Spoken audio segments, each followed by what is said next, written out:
পঞ্চগড়ের রতুয়ারীতে সড়ক নির্মাণের অনিয়মের অভিযোগ উঠেছে। স্থানীয়দের দাবি, সড়কের নিম্নমানের নির্মাণ সামগ্রী ব্যবহার, কাজের ধীরগতি এবং কালভার্ট নির্মাণে বিলম্বের কারণে চরম দুর্ভোগে পড়েছেন তারা। অভিযোগ পাওয়ার পর প্রয়োজনীয় ব্যবস্থা নেওয়া হয়েছে বলে দাবি উপজেলা প্রকৌশলীর। পঞ্চগড়ের আটোয়ারী উপজেলার ধামুর ইউনিয়নের ডাঙ্গিরহাট সরকারি কলেজ এলাকায় নির্মাণ করা হচ্ছে 480 মিটার সড়ক।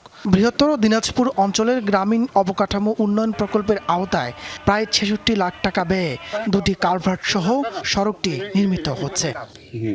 ছোট এক নম্বর খোয়া না যে তবে কাজের শুরু থেকেই একের পর এক অনিয়মের অভিযোগ তুলছেন স্থানীয়রা। তাদের দাবি, রাস্তায় ব্যবহার করা হচ্ছে নিম্নমানের ইটের খোয়া। কয়েক মাস আগে বালুর পরিবর্তে মাটি দিয়ে কাজ শুরু হলে স্থানীয়দের আপত্তির মুখে তা সরাতে বাধ্য হয় ঠিকাদার।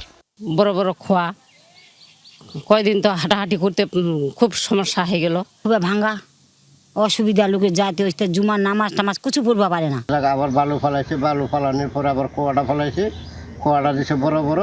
এখন রোলার দিয়ে ডললে মনে করেন যে এটা হচ্ছে পাউডার হয়ে যেতে। একই প্রকল্পে কালভার্ট নির্মাণের কথা থাকলেও দীর্ঘদিন ধরে কেবল গর্ত খুঁড়ে ফেলে রাখা হয়েছে। ফলে বাধ্য হয়ে কাঠের অস্থায়ী সাঁকো দিয়ে পারাপার হচ্ছেন স্থানীয়রা। ব্রিজ কেন ভাঙে রাখছে, ভ্যান তো যাওয়া পারে না, আমরা তো ভ্যান চালাই খাই। অতি তাড়াতাড়ি সামনে যে ব্রিজটা বা কালভার্টটা হওয়ার কথা আছে, যেন অতি তাড়াতাড়ি সেটা যেন হয় এবং আমাদের সন্তানদের যেন স্কুল যাতায়াত করতে অনেক সুবিধাজনক হয়। প্রকল্পটির মূল ঠিকাদার জামিদুল ইসলাম ট্রেডার্স হলেও কাজ করছেন বিপ্লব ও মিজান নামে দুই ব্যক্তি।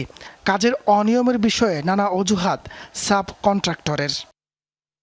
এরকম কোন মিস্ত্রি জন্মায়নি এখনো যে খোয়া এক সমান ভাঙে এনে রেডি করবে। আমার বালুর টাকা ধরায় আছে 1.5-2 লাখ টাকা। 1,60,000 টাকা দিয়ে বালু উঠানামা করে আমার টাকাটা চলে গেল। অভিযোগের বিষয়ে প্রয়োজনীয় ব্যবস্থা নেওয়া হয়েছে বলে দাবি এলজিডি কর্মকর্তার।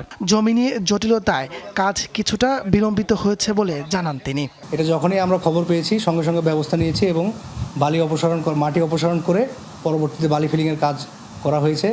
আর উক্ত সাইটে জায়গাজনিত জটিলতার কারণে কাজে একটু দেরি হয়েছে। আর যেটা বললেন যে খোয়ার সাইজের সমস্যা, সেটা আমরা যখন খবর পেয়েছি তৎক্ষণাৎ ব্যবস্থা নিয়েছি। দুর্ভোগ লাঘবে দ্রুত কাজ শেষ করার দাবি স্থানীয়দের। তাপস সরকার, যমুনা নিউজ।